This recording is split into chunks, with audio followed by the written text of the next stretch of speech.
All right, so I want to know who you're following. Like, who do you push the follow button on?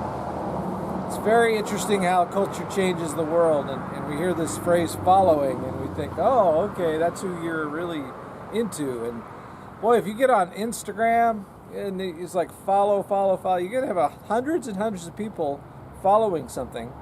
And what does that really mean? I mean, are they seriously getting up in the morning and whatever that person's doing, I'm going to copy them, I'm going to follow?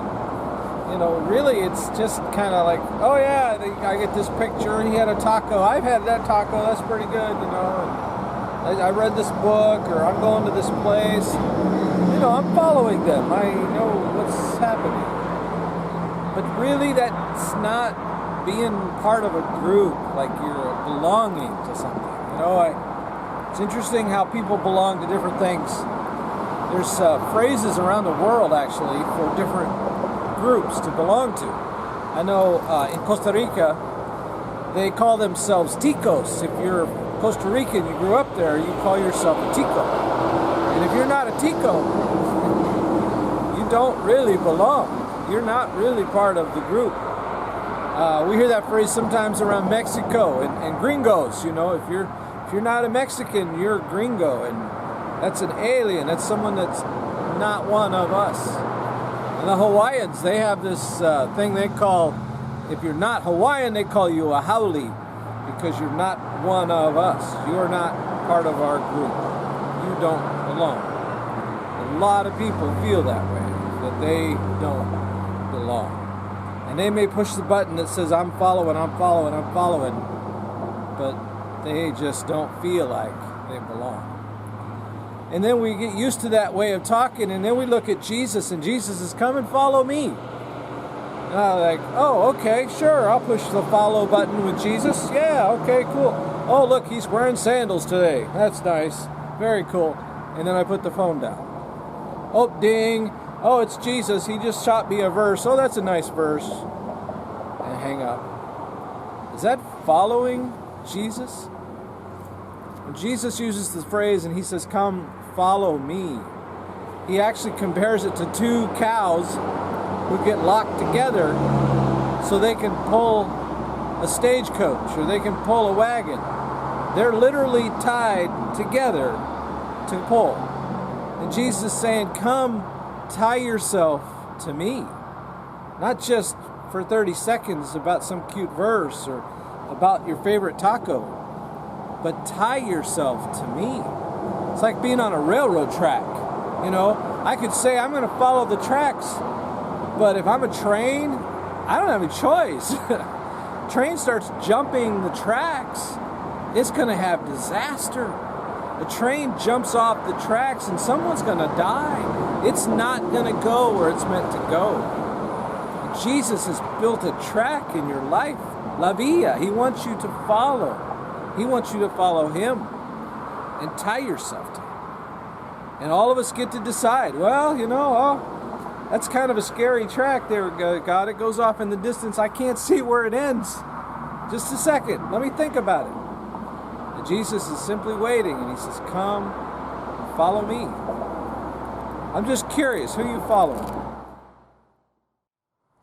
All right, listen to this story Jesus told. He said, the kingdom of heaven is like a man who sowed good seed in his field. It's like a man who sowed good seed in his field. But while everyone was asleep, the enemy came and sowed weeds among the wheat, and then went away. And when the wheat sprouted and formed heads, and then the weeds also appeared. It's interesting to note that the plant here is probably a zizanian. I think I'm saying that right. Anyway, it looks exactly like wheat. When you first plant them and they start to grow, they look exactly the same. But the zizanian is deadly poisonous to people.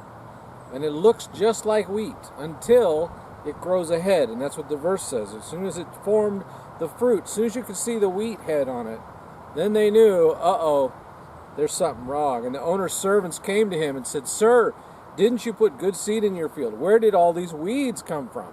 Zizanian, poison. An enemy did this, he said. The servants asked him, do you want us to go and pull all of them up? That's an interesting thought. Can you just buy a bottle of Roundup, and go out there, the weed killer stuff that doesn't kill the grass, but it kills the weeds and goes... I was trying to help my wife, my daughter and my wife both work on our garden, and it's beautiful. They got all this great stuff, and I thought, you know what, I'm not doing much on the garden. How about if I go weed eat around it? I'll get all the weeds that are surrounding the garden. So I went out there and I started beating it all up, and I got all done. I was so proud of myself. Yeah, I'm such a good husband. I'm such a good dad. And then I find out that my daughter is crying because I drove over a whole bunch of her flowers with my weed eater because I couldn't tell the difference. And I thought I was getting rid of the weeds, but I killed everything. This farmer is saying, no, don't go out there and pull the weeds out. And look what he says next. He says, because while you're pulling the weeds, you may uproot the wheat with them. Listen to this line. Let both grow together.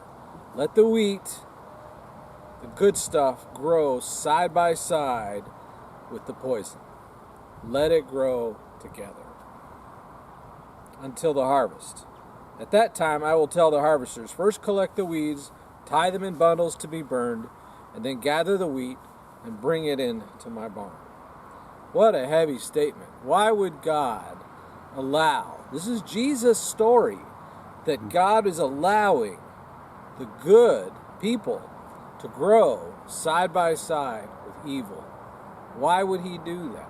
And he says because he wants the good people to grow deep, to be strong, to be healthy. But it takes time and the pressure of having evil right beside them. God doesn't get rid of it. He doesn't say, let's go pull it out, because he cares about the weed enough to make sure that it grows strong. So later on in the same chapter, Jesus explains that story. It's very great. He gives us his explanation. He said, the one who sowed the seed, the good seed, is the Son of Man, Jesus. The field is the world, and the good seed stands for the people of Jesus' kingdom. The weeds are the people of the evil one, and the enemy who sows them is the devil. The harvest is the end of the age, and the harvesters are angels. So here's what's happening. As the weeds, the evil people, are pulled up and burned in the fire, so it will be at the end of the age. The Son of Man will send out his angels. They will weed out of his kingdom, pull out two things. They're going to pull out of his kingdom. They're going to pull out everything that causes sin, everything that's a temptation, every evil thought, evil deed, evil mindset, evil activity. He's going to pull all of that out of his kingdom. And he's going to pull out all who do evil. He promises there is an end, and he's going to solve it. Right now, he's letting them grow side by side. You see evil beside good. But at the end of all days, Jesus says, I'm going to send my angels. We're going to pull up the evil and throw it into the fire. Oh, they will throw them into the blazing furnace where there will be weeping and gnashing of teeth. That's a description of hell. Very intense story.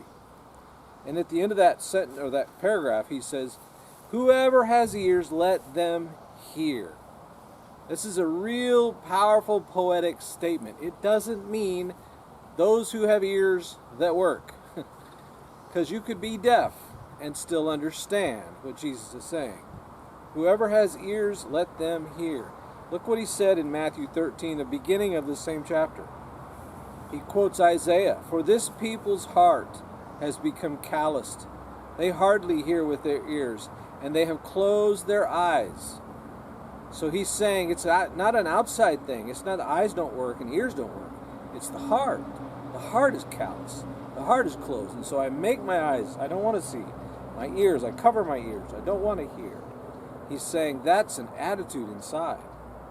And look what the end of that. Otherwise, Isaiah said this, otherwise, they might see with their eyes. They may have their eyes open. They may hear with their ears. And then the important line, understand with their hearts. And, big word, turn. Maybe people suddenly will see what he's saying, hear what he's saying, Their heart will be softened, and they'll understand who He is and what He says, and what He says is true. And then they're going to turn. They're going to find out how much God hates sin and how much God loves them. I love my friend Robert this weekend at church.